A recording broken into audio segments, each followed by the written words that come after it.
Next week we're going to be healed. I'm ready to be healed right now. Okay.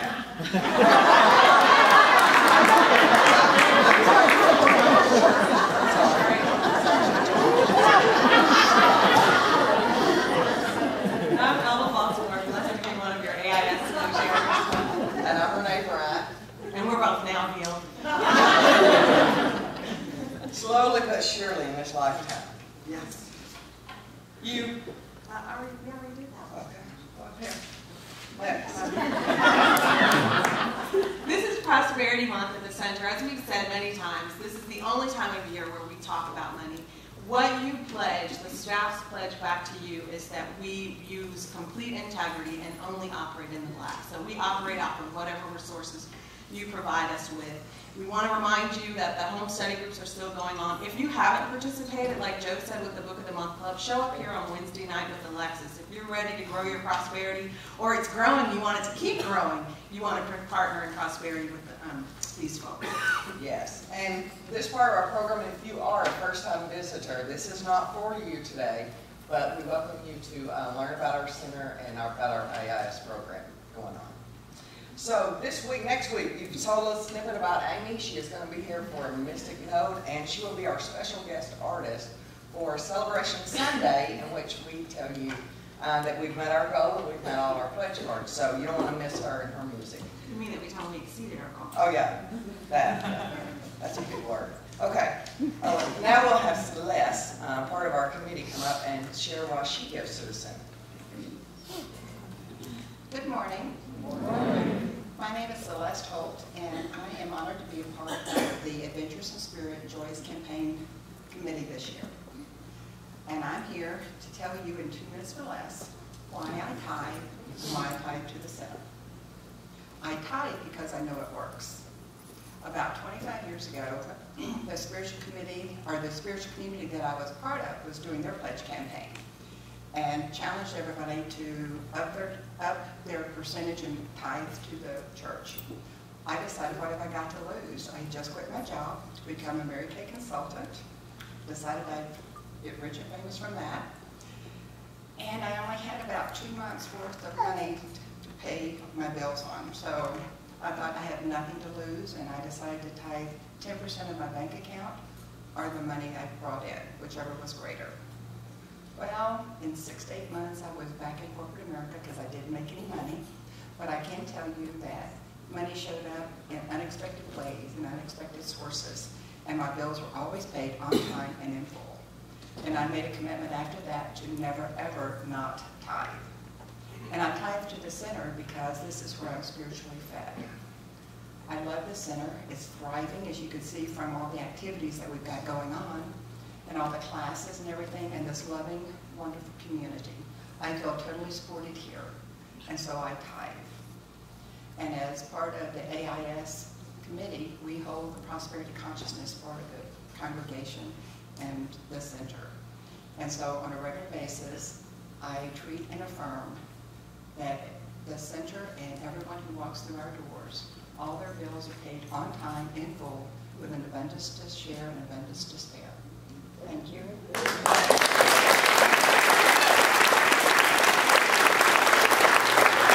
Thank you, Celeste.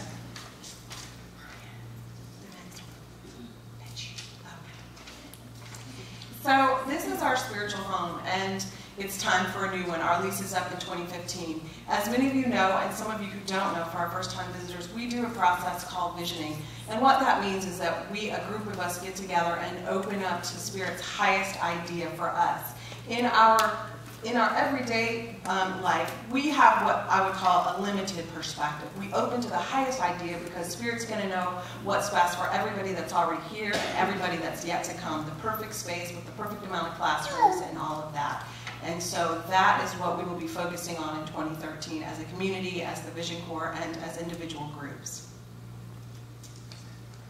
Okay, so this is a part where let me just share some with you about my growth here at the center. There's one thing I learned.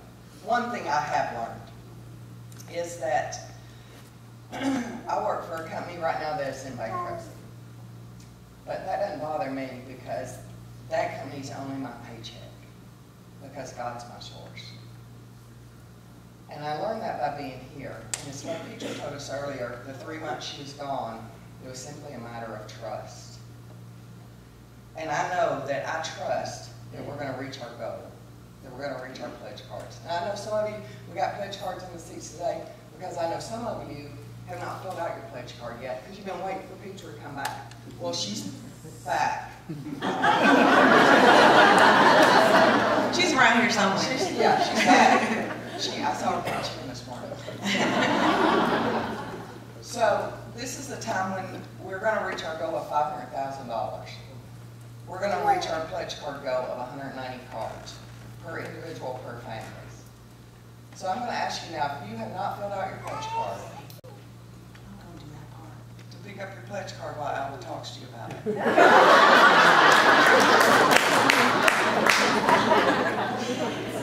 So I want you to close your eyes. And I want you to see and know with us that we received more than 190 pledge cards. That our budget for 2013 is more than $500,000. I want you to see all of the seats in this sanctuary full. I want you to feel that love and connection from a full, thriving, alive, and vibrant community. Now I want you to look 10 years from now and see all of those lives being touched. Remember what it was like when you walked through the door for the first time. See those newcomers finally finding home, finally finding like-minded people, finally awakening to the truth that they're not broken or imperfect or flawed, that they are magnificent, as are you. See our classrooms full. See the love and connection from this full community that you seeded right here in 2012 with your 2013 pledge. Take a moment to prayerfully consider, if you have not already pledged, what is Spirit asking you to give to this community whose message is to discover wholeness, celebrate connection, and ignite transformation. I ask you to pick up a pledge card if you have not already given, and in this time, fill that out and know that you are seeding 100 million lives being touched by the science of mind and spirit, by love and by prosperity, by truth and by wholeness, by the light that each of us brings throughout the world, and that this precious community is a beacon of. So as you're ready, open your eyes and take that pledge card and fill that out. And our greeters will come forward with ink pens. If you need an ink pen, simply just raise your hand. And for those who've already pledged, just be in the stillness and the silence of this being a full and alive community with our own campus and our own school, with young people and mature people, babies being born into this message right here in Dallas and growing to adulthood. Love just washing away everything unlike itself. Laughter. Community. And as you have your pledge card filled out, just hang on to that and place that in the offering basket. And I thank you all so much for taking a moment to see not only who we are, but what we are becoming, and knowing that your part makes a huge difference. No part too little, no part too big. Each one of us needed and necessary. And so it is. Yes. Oh, thank you, Alva.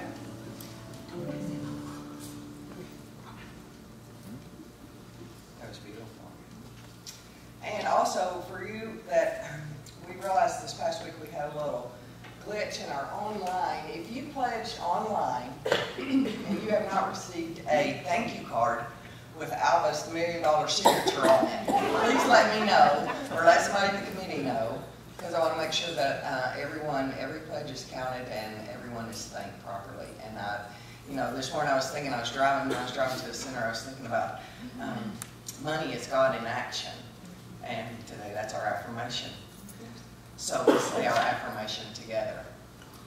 Money is good. Money is God in action. And so it is. Thank you. Thank you.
Please join me as we go within, finding that holy place within each and every one of us. For spirit is all there is. It is within each and every heart, each and every life. It binds us together in its divine goodness, and its pure and perfect love, and its abundant self-givingness. For it withholds nothing from its creation, but gives of itself freely and effortlessly, without limitation, knowing no degree of difficulty, for it does all in absolute ease and grace. And so in that place of knowing and recognizing and honoring the divine everywhere and within all, I know that it is good, and I let it be. And so it is.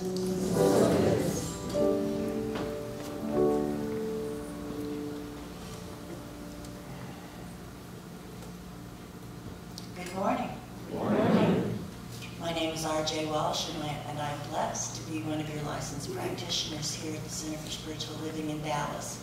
And holding consciousness today for this service is Angela Moore, another of our licensed practitioners. Good morning, so Petra's back. We're going to keep this celebration going.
Parliament of World Religions.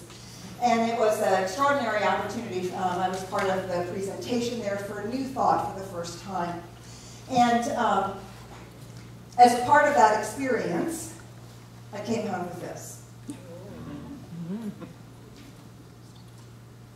It's pretty good, isn't it?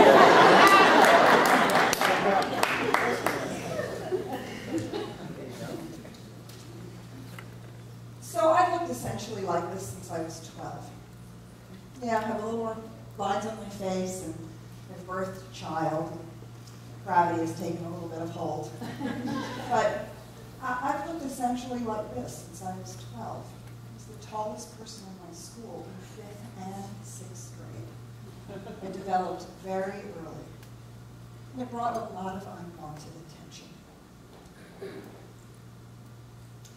When I was 18, I had moved to Seattle. I'd gone to go to school.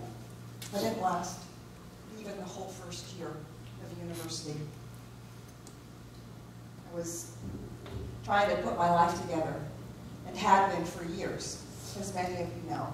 Drugs and alcohol, sex, rock and roll. I was trying to have a good time. I was trying to be okay with myself. I'll never forget that day in Seattle. I was actually walking to work. I was working in a real estate office after I had left the university. And I was walking by a school bus of middle schoolers, mostly guys, 7th, 8th grade. I don't know what they were doing there. And I happened to walk by them on my way to work. And they noticed me. But they didn't whistle at me. I got catcalls. And things were said to me that I actually can't repeat here. The nicest thing that I can say is that somebody called me a dog that morning as I was walking to work. I looked essentially like I look today, on the outside. But I didn't feel it on the inside. That experience that morning was a perfect reflection of how I felt about myself. It was a perfect outpicturing of my own self-loathing, how little I believed that I had to offer, how little value it placed on my own inner being. It was a perfect self-reflection of all of the self-destructive things that I was engaged in at that time in my life. I remember, as I moved to another real estate office, becoming very suicidally depressed. And I went to my boss, a lovely woman. We had become friends. And I said to her, I need help. I am not in a good place. I need help. Surely you know of a women's shelter or some counselors or somebody that I can see. She said to me, well, I don't know. I don't know how you feel about ministers and stuff like that, but I have somebody I could send you to. I kid you not. What I said is, I don't care if it's the devil himself. If you think this person can help me, I will go. Dr. Jim Munson became a dear friend and mentor for me for many years, the center that we had in Seattle at the time. I went to counseling with him for 3 months, and then I thought, man, this guy makes a lot of sense. Maybe I should see what they're doing on a Sunday morning. And like many of you, I slipped in after the service was started, and I slipped out before it was over. I didn't do the hug thing.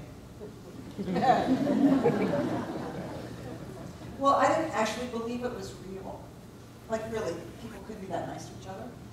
And even if it was real for them, well, who would want to hug me? If they were hugging me, it was fake. And I wasn't going to have anything to do with that. So I sat in the back of the service and I cried. Sunday after Sunday. Now, many people who find themselves faced with addictions, they find themselves to AA, which is a fabulous program, wonderful 12-step program. And one of the things that they're taught is you have to go every day to a meeting. You have a sponsor that you call every time that you feel the need to reach for whatever that thing that you're addicted to. And my list of addictions was pretty darn long. I didn't go to AA. I didn't do that route, although I have a great deal of respect for that route. What I did, I took classes at the center in Seattle. Every day. Every night I was there. I didn't care what the class was about. I went to movie nights. I went to Wednesday night service. I signed up for every class there was. I was there every day. And I volunteered during the week, during the day, when I had free time. And I found practitioners to talk to. Every day. Being in those classes taught me something new. Taught me something new about myself. People in those classes, the teachers in those classes, they would look at us and they would say, you are a divine and magnificent child of God. You are a radiant being of light. You deserve to have your life be whole, happy, sane, and healthy. And I would think to myself, yeah, I'm sure that's true for all those people out there. That was the great exception. They didn't really mean me. But I kept going. Kept going. And then things would be said like, you know, you can understand how to use your mind to deal with those self-loathing thoughts, to deal with that negativity, to what they call in AA thinking, to change your consciousness, to shift your perspective, to take a hold of a new idea, a new thought, and have a new experience in your life. And I thought, yeah, well, surely that's meant for all those other people. They already have their lives together. Nobody's as messed up as I am. And I continued to go to classes. And then, you know, I discovered that everybody was just like me. Oh, maybe they weren't as addicted as I was, but everybody had their path. Everybody has their trials. Everybody had their tribulations. Nobody had their life together. And it was true. Every one of us was a child of the one, was an expression of life itself, trying to pour itself into the universe as effortlessly and beautifully as a rose begins to blossom in the spring.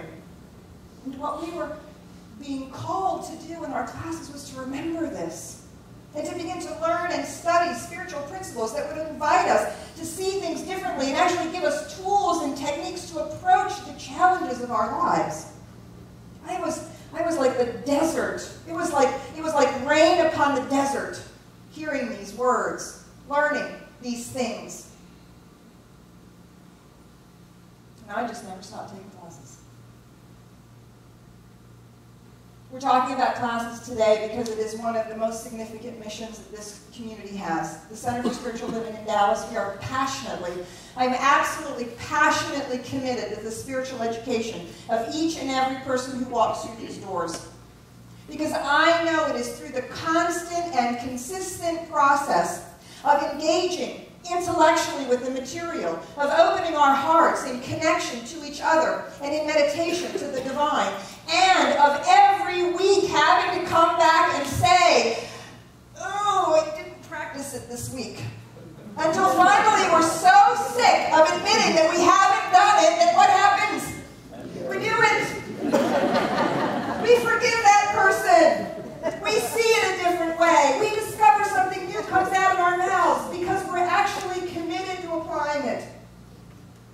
Our classes are designed to feed our minds, open our hearts, and teach us how to apply these things, these principles, every day, every moment of every day. That was for me like manna from heaven. It made sense. I could understand it. I could get my arms around it. I could open my heart to the people that were just like me in every seat. And we could walk arm in arm together into an amazing experience of life. In 2004, I went to Barcelona. After the conference was over, we had a day or two, and we were walking down the street, a little side street, and I got like a fish hook by this dress in the window. Little designer store, kind of off the beaten path, and I said, come on, I gotta look at it. I want to look at it. I want to touch it. It was one of the most beautiful things I'd ever seen in my life. It should be 3,000 euro price tag. I think that should be very beautiful. And I said, I'm not going to buy it. I just want to try it on. I'd never worn anything so beautiful in my entire life. And you know, for the first time, there was no voice back here that said, really? Who do you think you are doing that? Why would you get dressed like that? No. Zero voice back here. All I wanted to do was to experience wearing it. So I put it on. And I thought, oh my God, I have become beauty incarnate. I'm completely serious. I thought this was the most beautiful thing I'd ever seen in my life. And I walked up to the mirror, and there I saw beauty incarnate. And you know what? I was in the mirror too, not just the dress.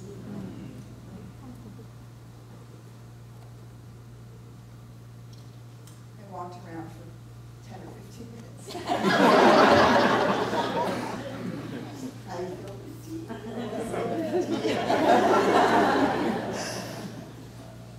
I was beside myself. Oh my God, this is the most beautiful I've happiest myself or my life ever. And then I was informed that the big shop was going out of business, and I bought the dress for 10% of its value. And I said, no.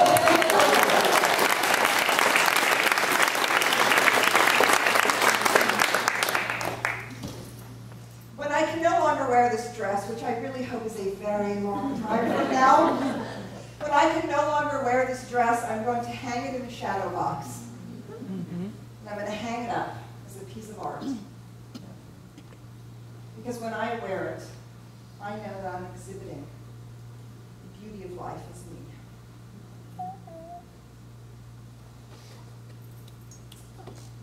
And for very many, many years, I didn't believe that that was possible, or that that existed for me. That is what we learn in our classes. You come on Sunday mornings to be inspired. There's only so much inspiration you can take in on a Sunday morning. We can sing and dance and laugh and feel the love of our community, but it is in those weekly, week after week classes that we grapple with what does it mean to be whole? What does it mean to be a child of God? What does it mean to be part of the one? What does it mean to have a universal mind that we can use, not only to our own benefit, but to the benefit of every person we meet? What does it mean to have a new thought about something? To recognize that we are magnets for the very life experience that we are having. I did not like that message. You know that message that says, you know, if you meet a jerk in the day, they're the jerk, but if you meet 10 jerks in the day, who's the common denominator?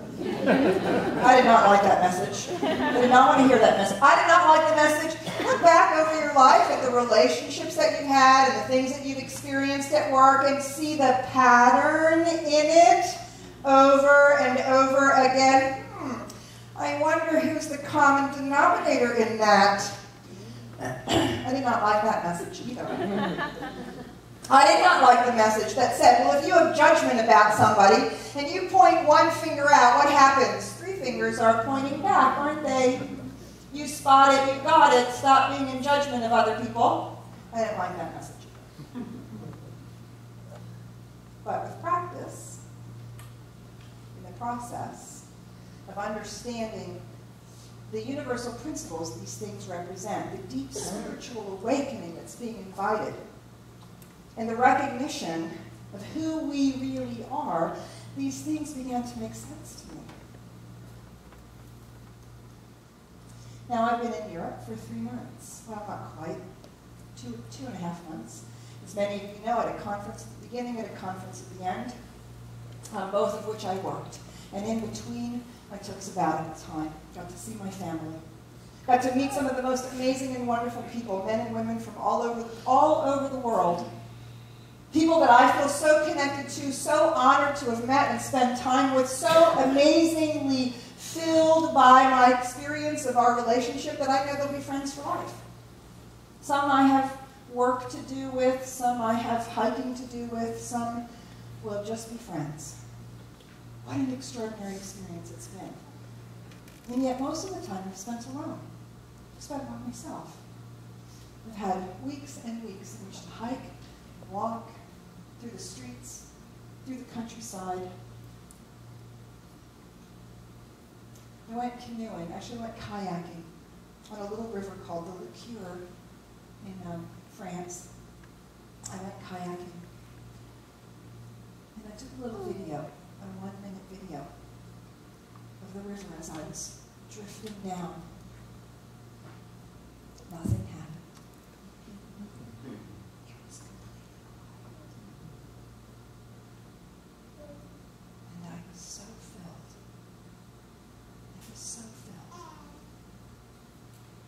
There were so many times in my walk where I would find a rock or a branch or a log or a corner of a plaza, and I would find myself sitting for 10 minutes, 20 minutes, 2 hours, just being in silence. just being in the presence, just feeling the experience of being alive, being one with the divine, and knowing that all of this, every bit of it, was a part of life, expressing itself, its love, and its joy, and its passion, and its power. And that I was a part of that. All I had to do was be awake to it. That's it. Just be awake to it. And I spent day after day after day so richly filled.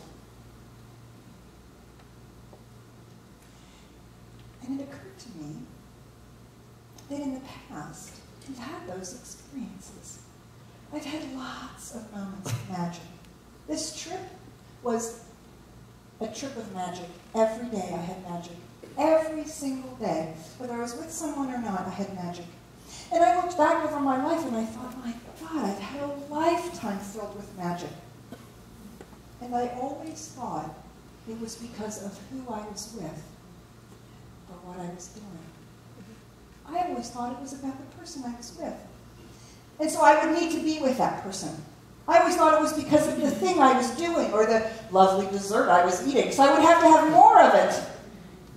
I always thought it was because of this thing out here or this person out here that I was having this experience. And here I am sitting somewhere, anywhere, in mountains, on the river, in the plaza. It doesn't make any difference. And I'm having exactly that experience and nobody is there.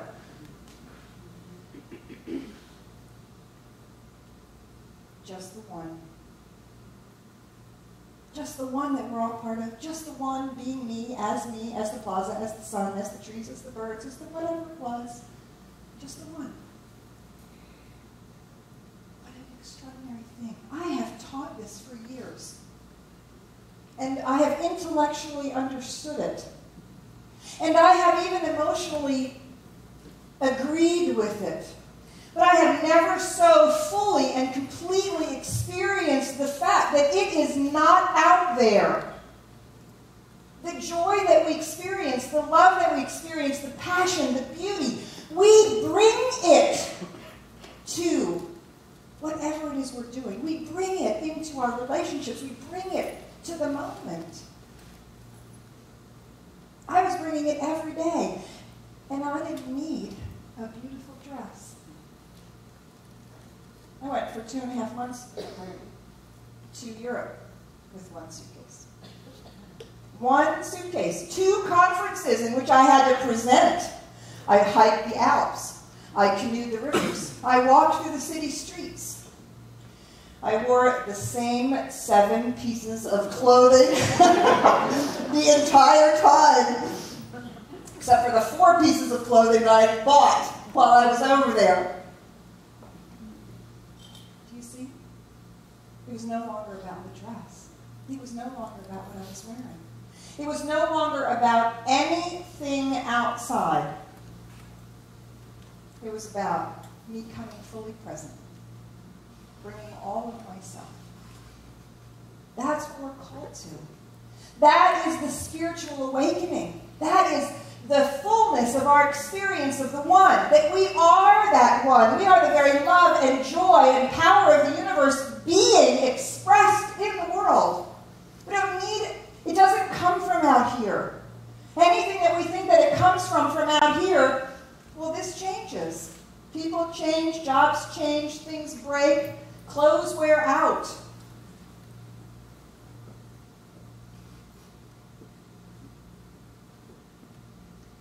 It's been a long road for me to have this discovery and to have this awareness and to have this experience where I could live it. If I'd have done this when I was 18, I would have shot or hung myself. I'm not even sure I could have done it 10 years ago.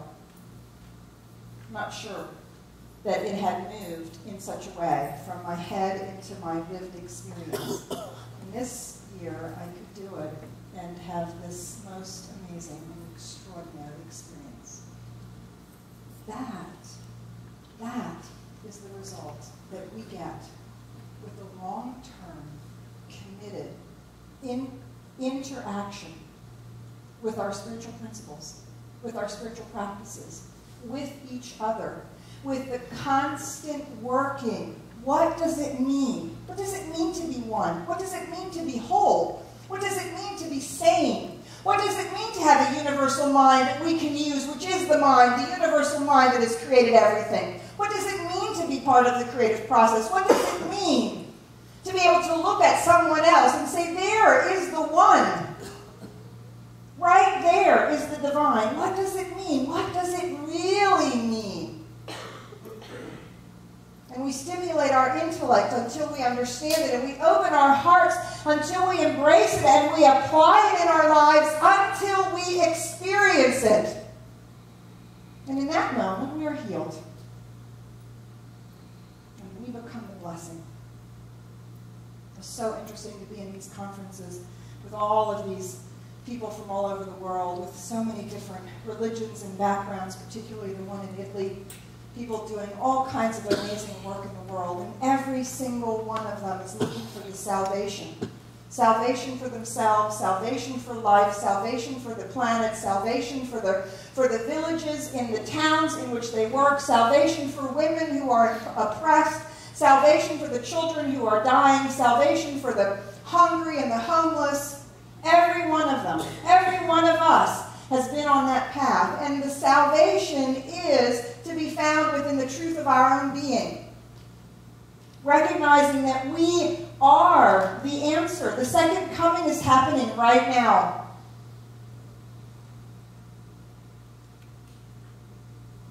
Right here. And all it takes is for us to wake up, to be awake to the very truth of our being in the presence of the Lord. Let's pray. I invite you to go within with me. Just inviting you into that deep quiet, that still place within. That place that knows the truth. Under the story, under the drama, under the busyness and the hurriness and all the stuff. Right here at the center of our being resides the one, alive, awake, aware. The very love that we seek, the joy that we want, the passion that we are is right where we are. Always and forever. This morning, let us commit ourselves to awakening to this truth. Not just to be inspired on a Sunday morning, but to be willing to do the daily work, the weekly work, the ongoing work that allows us to walk through our lives transformed. May you be blessed with teachers and fellow students and extraordinary experiences as you walk through the classes, here or wherever you find them. Knowing that every step is a step toward wholeness. I'm so grateful to be walking this path with each and every one of you. I'm so grateful that we have a path to walk. I'm so grateful for the spiritual principles and practices. I am so grateful for the opportunities to connect and to grow. And I'm so grateful for the awakening. Knowing that this is true for each and every one of us. And it's not only true for those of us in this room, but it's true for each and every person on the planet, all beings, part of the awakening of the one. That we may look in our own mirrors, see beauty expressed, see love made manifest, see the wholeness and perfection of life right there before our very eyes. Knowing this to be the truth, I simply let it be the truth. Letting it go now, trusting implicitly that it is already making its way into our lives. We call it good. Let it be. So it is.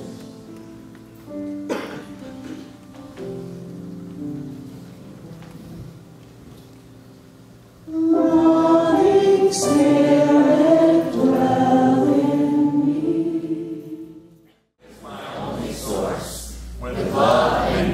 celebration